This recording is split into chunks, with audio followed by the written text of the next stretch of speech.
What is up, everybody? This is All Things Entertaining here, bringing you the brand new video, and today we have a 60-card Wattgiraffe stun that has graced our presence over the past weekend for the OCG, and this one got third place in one of their local tournaments there, and it's kind of an interesting deck. It plays quite a bit of hand traps, as you can clearly see by the amount of Ghost Girls present here, but we're just going to go over the deck as a whole. There are 3 cards that we don't have in the TCG that I will be going over, as well as some interesting cards that you might not have actually recognized as good cards, but we'll just go right into them. So first things first, we're just going to go straight into the monsters. There are 45 of them. We have 2 Ash Blossom, 2 DD Crow, 2 Dino Wrestler Prankertops, 3 Fairy Tale Luna, 1 Fairy Tale Snow, 3 Fantastical Dragon Phantasme, 2 Gameciel the Sea Turtle Kaiju, 1 Ghost Belle in the Hunt Dimension, 3 Ghost Ogre and Snow, 3 Gizmek Orochi the Serpentron Sky Slasher, 3 Jurigetto, 3 Maxi, 1 Orcus Symbol Skeleton, 1 Orcus Harp Horror, 1 Orcus Nightmare, 3 Perform Age Damage Juggler, 3 Perform Age Hat Tricker, 2 Performapal Radish Horse, 2 Process Slayer Sigma, 2 Psyframe Gear Gamma, 3 Wattgiraffe, and 1 Psyframe Driver. That was quite a doozy, quite a mouthful, and quite a lot of cards here. But let's just break down the basic concept of what this person is probably trying to do. Wattgiraffe is for those of you who have never seen this card before, it's a monster that can attack directly, and when it inflicts battle damage, your opponent cannot activate spell trap effects, or monster cards for the rest of the turn. It's really crazy how this card can work. It's not. I'm pretty sure it is easy to normal summon. It's easy to summon out of this deck. I'm not sure how you would summon this thing. It looks like I said, this deck looks pretty crazy. There are quite a few ways of summoning other monsters as well. So perhaps this is just like you're starting off normal summon, and then you just combo it off with Gizmek or Fairy Tale Snow or Dino Wrestler Prankertops is going to be one of your key play starters as well as Hat Tricker, Damage Juggler, and your Orcus cards right here, as well as your Ghetto being an interesting kind of hand trap. There's quite a few, or that's not really a hand trap, but quite a few cards that are. Oh, actually, it is hand trap. Well, no, you just special summon this during the battle step. But there's quite a few cards that are interesting in here. Like I said, there's a lot of hand traps. There's 1, 2, 3, 4, 5, 6. 7 different hand traps, playing in different variances. I'm pretty sure you're playing this one Ghost Spell because you can't play 3 Ash in the OCG, so this is probably just 3rd Ash. So, but it is, I guess, pretty good for what it does. But like I said, Gizmek you're going to see a lot of this card. This card is going to be insane in Orcus, as well as other decks that might play Orcus or that might not play Orcus. So I would keep your eye out on this card. Fairy Tale Snow, broken. This card should not be made. Should not have ever been made. I don't want this card to have any limelight, but it is a good card. It is a free special summon every single turn and a Book of Moon wrapped into one, so that's always pretty good. Hat Tricker, pretty good.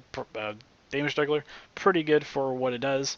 And this card, we have this card, but no one has ever really, no one actually really knows what this card does. So it's an Earth's level 4 plant pendulum effect monster with 500 attack and 2/3 defense, and its pendulum scale is 3. Its pendulum effect is once per turn you can target one face-up monster your opponent controls, and one perform pal monster from that you control, and one perform pal monster you control. That opponent's monster loses attack equal to the attack of that perform pal monster, even if this card leaves the field.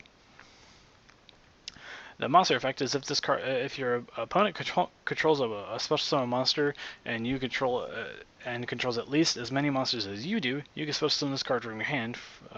Once per turn, you can target one face-up monster on either player's field until the end of the turn. Until the end of the turn, that opponent's monster loses attack equal to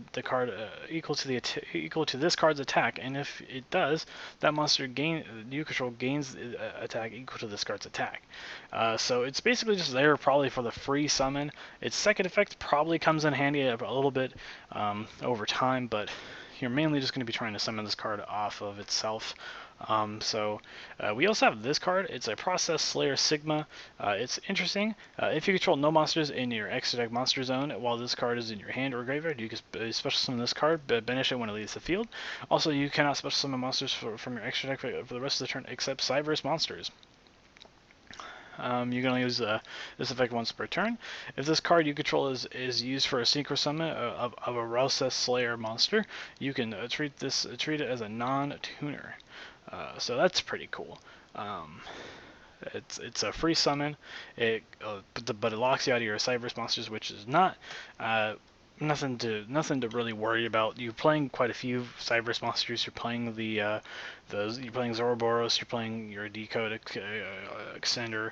And this guy's also a Cyberse monster, so it's always something to be looking out for. So we're going to be talking about this card as well. This is Process Slayer Sigma, or Final Sigma. It's a synchro. While you control while this card is in the extra deck monster zone, it is unaffected by card effects except Process Slayer monsters or Process cards. If this card is in the extra deck monster zone, battles an opponent's monster, any battle damage it inflicts to your opponent is doubled if this card is destroyed by battle, or if this card in its owner's possession is destroyed by an opponent's card effect. You can add one Process card from your deck to your hand. You can only use each effect once per turn, so it's just a big beater. It's a level 12 synchro monster, so it's gonna be. It looks really interesting. I want to know how you realistically make this card. It looks pretty insane. Also, we have this card. It's a new Decode Talker. It's a Link 3, same arrows as regular Decode Talker. This card's name is treated as becomes Decode Talker while on the field. It gains 500 attack for each monster it points to during your battle phase. If a monster this card points to is destroyed by battle or card effect and sent to the graveyard, or no, it's just destroyed by battle and sent to the graveyard, you can activate this effect. This card can make a second attack during the battle phase this turn. So it's just basically there, it kind of just like wins the game. I don't know if you really want to play Boral Sword in this deck, but it seems like it's a little bit weird. It might be that Boral Sword might be better. I'm not entirely sure, but it's kind of an interesting card. This deck is really weird. Onto the spells. We have 1 Foolish, 1 Harpy's Feather Duster, 3 Mind Control, 1 Monster Reborn, 3 Pot of Desires, and 2 Super Polymerization. Interesting cards, selection of cards. Super Poly is obviously pretty good. Pot of Desires, going to be played until the end of the time. Mind Control, always an interesting tech card. I always see this card pop up in and out of the format. This card was actually pretty prominent during the World's Championship, I really expect to see this card a little bit. It forces out Pendulum Negates and all that sort of stuff, so it's pretty good. And all your standard tools like your Harpy's Feather Duster is always being played at 1. This Foolish Barrel is always pretty good because obviously you probably want to send something like Fairy Tale Snow to the graveyard, or maybe even Gizmek. So it's pretty good that way. Monster Reborn just to get out pretty much any monster that you want. There's no really hard restrictions except for this one, but you're not going to Monster Reborn this anyway. And 2 traps are infinite impermanents. Standard stuff. On to the extra deck, we have 1 Mud Dragon of the Swamp, 1 Starving Venom Fusion Dragon, 1 Psyframe Lord Omega, 1 Process Slayer Final Sigma, 1 Dingirsu, 1 Exciton Knight, 1 number 39 Utopia, 1 Baguska, 1 S39 Utopia the Lightning, 1 Tornado Dragon, 1 Soldier of Chaos, 1 Extended Decode Talker, 1 Galatea for your Orcust combo, 1 Nightmare Phoenix, and 1 Topologic Zoroboros. So yeah, if you guys did enjoy this video, please leave a comment in the comment section down below. I'll see you guys in the next video. This has been All Things Entertaining, signing out.